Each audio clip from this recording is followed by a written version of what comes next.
Hello दोस्तों, जैसा कि आप देख सकते हैं मैं आपको आज बताने वाला हूँ। ये बहुत लैंडमार्क ट्रीटमेंट है और ये आपने सोचा होगा जैसे आज मैं आ चुका हूँ आपके सामने। जैसे कि आप एक मिनट के लिए आप ये सोचिए कि जैसे आपकी शादी हो गई है और आपके पार्टनर का किसी तीसरे के साथ मैरिटल अफेयर है, तो आप क्या करेंगे? या तो आप डाइवोर्स देंगे या आप उसको क्रिमिनल केस में क्या कर सकते हैं। अब मैं आपको बताता हूँ। सबसे पहले आप ये डेफिनेशंस पढ़िए। इस डेफिनेशन का मैं आपको एक बता देता हूँ। ऐसा है कि adultery IPC section 497 adultery however the sexual intercourse with the person is some known as a reason believe to wife who are you. कि जैसे आप एग्जाम्पल के माध्यम से समझिए। कोई वाइफ और हस्बैंड, जैसे ये हस्बैंड इस वाइफ के साथ सेक्सुअल इंटरकोर्स करता है मान लीजिए, तो ये हस्बैंड जो है लायबिल हो जाएगा किसके लिए? 497 के लिए ये लायबिल हो जाएगा। और उसके बाद इस पे कोई कल्पेबिलिटी नहीं होगी, क्योंकि देखिए डेफिनेशन में साफ लिखा हुआ है एंड शैल पनिश में एक्सटेंड, हाँ, not punishable as abettor. Wife shall not be punish as an abettor. ठीक है। तो हस्बैंड अगर किसी दूसरे की वाइफ के साथ इसकी बिना कंसेंट के इसके साथ सेक्सुअल इंटरकोर्स करता है तो ये एडल्ट्री के लिए लायबिल हो जाएगा। ठीक है, 497 आईपीसी।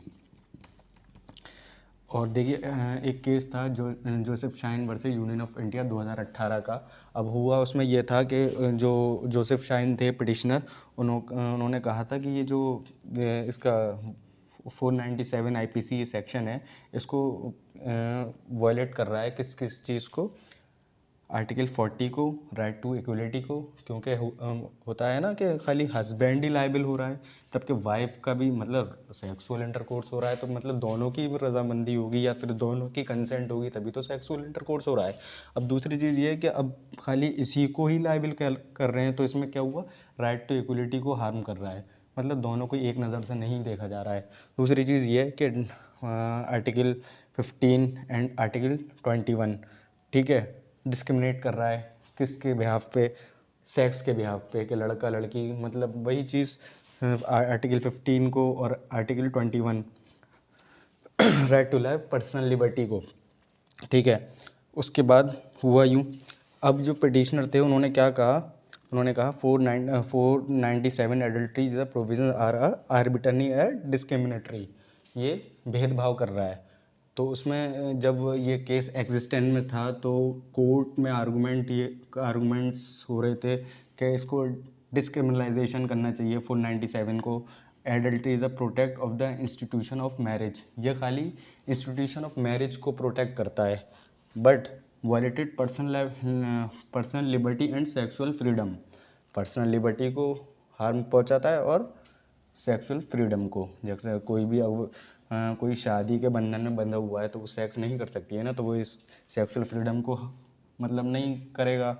ठीक है। Adultery puts a gender of equal foots, उसको भी एक नज़र से नहीं देखा जा रहा है। लड़का है तो उसको क्या नाम है सज़ा मिल रही है, लड़की को कुछ भी नहीं मिल रही है, उसको तो अबेटर भी नहीं समझा जा रहा है। मतलब उसको कुछ not be punish as a abettor, मतलब उसको अबेटर तक का मतलब पनिश नहीं किया गया है। क्या अजीब बात है। ठीक है। उसके बाद ये हार्म करता है राइट टू प्राइवेसी, आर्टिकल 21 को। ठीक है। कैसे? अब जैसे कोई लड़का फंसा एडल्ट्री में तो उसकी वो सब चीज़ें बाहर आएंगी जो राइट टू प्राइवेसी में जो नहीं आनी चाहिए। ठीक है। तो इसको साइडलाइन किया था के पुट्टास्वामी केस को, जो आधार कार्ड का केस था 2017 में। ठीक है। उसके बाद रेस्पोंडेंट की बारी आई, तो रेस्पोंडेंट ने क्या कहा? रेस्पोंडेंट थे क्या नाम है गवर्नमेंट ऑफ इंडिया, क्योंकि यूनियन ऑफ इंडिया के साथ था। तो उन्होंने वही बात कही कि ये protect of the family and the institution of marriage. ये मैरिज और फैमिली को प्रोटेक्ट कर सकता है, बस इसको इसके डर से इंसान मतलब किसी और से सेक्स नहीं करेगा, तो ये प्रोटेक्ट करेगा उस सब चीज़ को, उन्होंने ये कहा। पर क्या नाम है उन्होंने एक चीज़ और कही कि discrimination done by adultery protect under article 15 clause 3। 15 clause 3 शायद नहीं, 15 क्लॉज 3 वो होता है जैसे कि कोई गवर्नमेंट चिल्ड्रन या वुमेन्स के लिए कोई कानून बनाए। तो इन्होंने ये कहा था रेस्पोंडेंट ने कि don't charge women as culprit.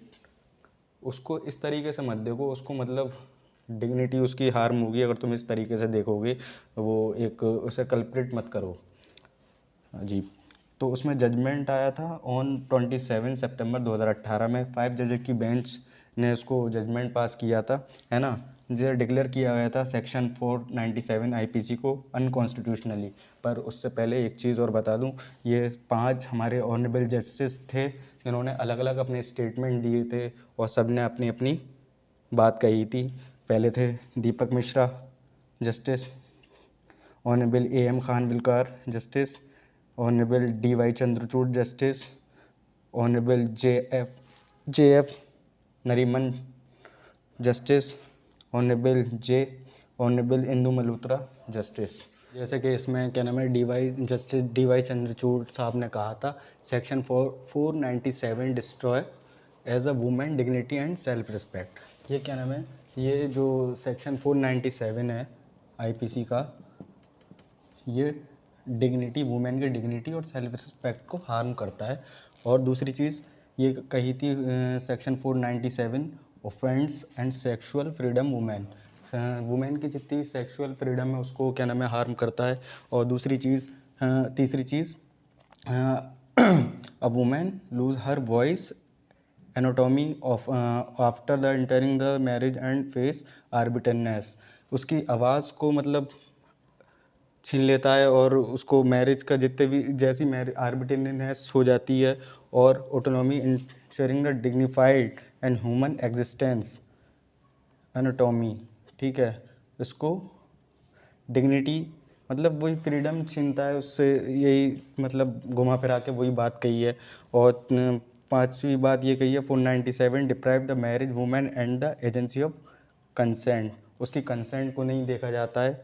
और दूसरी चीज़, दीपक मिश्रा साहब ने, जस्टिस दीपक मिश्रा साहब ने कहा था कि we declare the section 497 IPC in the section 198 CrPC unconstitutional.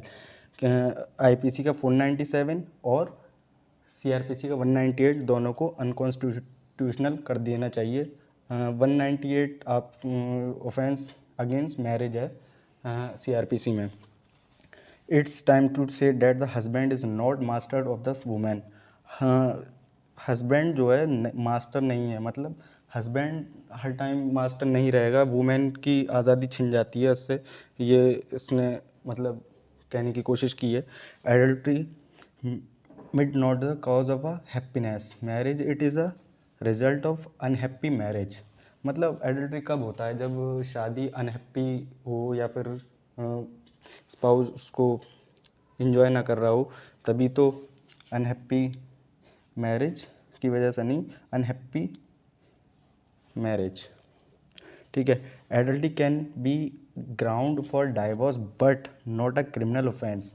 एडल्टी जो है ग्राउंड हो सकता है डाइवोर्स का भले ही, but not a criminal offence, ये कोई क्रिमिनल ऑफेंस नहीं है, इन्होंने साफ कह दिया दीपक मिश्रा साहब ने। और जस्टिस आर के नरीमन ने कहा एडल्ट इज़ अ एनार्की, मतलब पुराना है ये, इसको क्या नाम है अनकॉन्स्टिट्यूशनल कर देना चाहिए। ऑनरेबल जस्टिस खानविलकर साहब ने कहा adultery is a violate right to equality and right to equal opportunity women. मतलब जितनी भी एडल्ट्री जो है वो वायलेट करता है राइट ऑफ इक्वलिटी को, right to equal opportunity women की, ठीक है।